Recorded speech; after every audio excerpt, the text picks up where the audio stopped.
Get ready, start.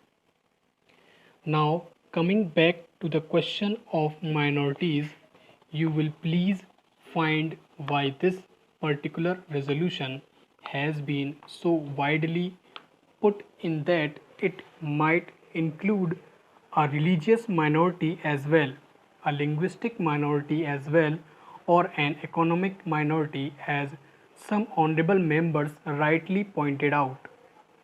Now, sir, a question arises whether there ought to be any such protection insofar as a particular type of minority is concerned.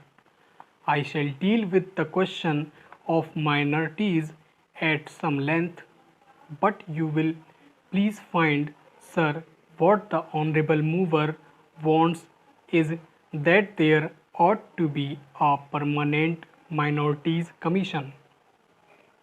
It ought to be endowed with statutory powers. Therefore, sir, an attempt is being made for the first time by my honorable friend for driving a wedge between a community and a community.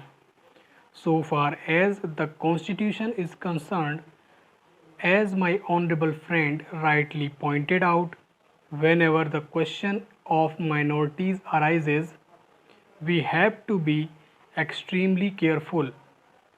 The Constitution is a very sacred document which has embodied all the different aspects of the common question of India's nationality.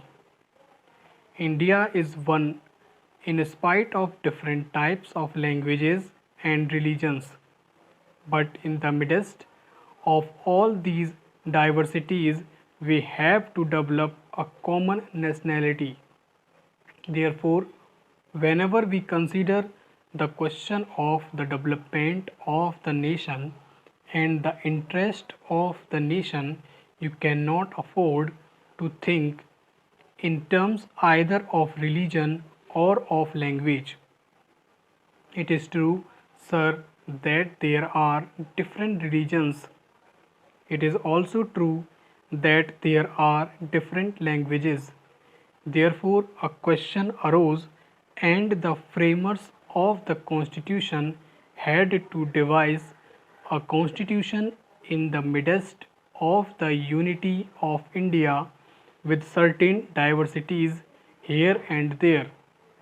For that purpose, what they did was they devised a common nationality for the whole of India, and insofar as religious minorities were concerned, they were given certain rights.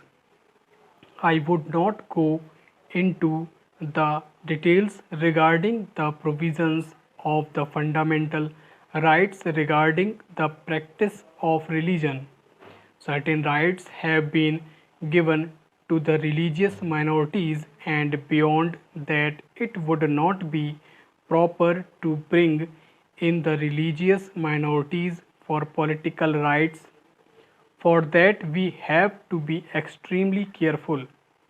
I would also point out that while we have to develop a common nationality, the members of the Indian nation have to understand that we are one nation. Therefore, certain rights in respect of religious minorities were given. They were fundamental rights, and most of them are justiciable rights.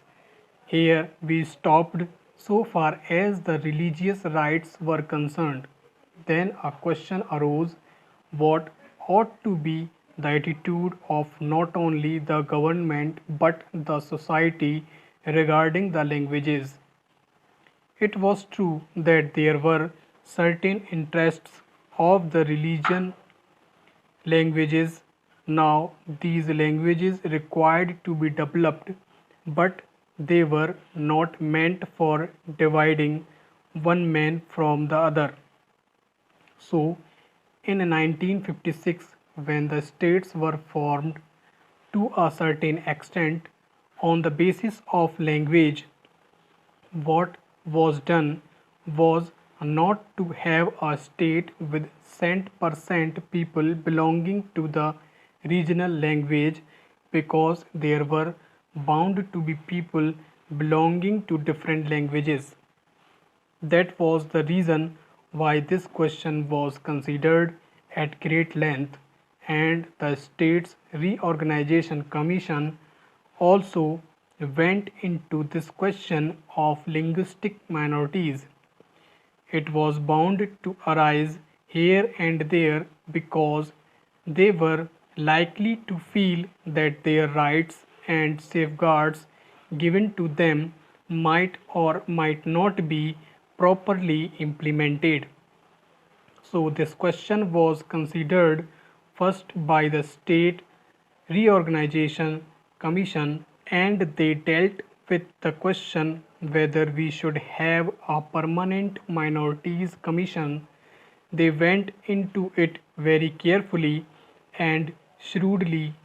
They found out that it would not be proper to set up a permanent minorities commission, because the result, if not the actual effect, would be that a permanent wage would be driven between one community and another community. So far as language minorities were concerned, they had a right so far as their own languages were concerned. They had also an obligation to understand the language of the majority in the particular state. It is only by thus coming together that the members of the two language groups would come together and would harmoniously develop. But it was found at the time when the States Reorganization Commission had to consider this, that some machinery should be devised for safeguarding the rights of linguistic minorities only, and after full consideration, what was conceded was that only in respect of linguistic minorities certain rights should be extended and certain rights should be safeguarded, and an officer should be appointed by the president for making a report on the question whether these rights of the linguistic minorities are or are not properly safeguarded.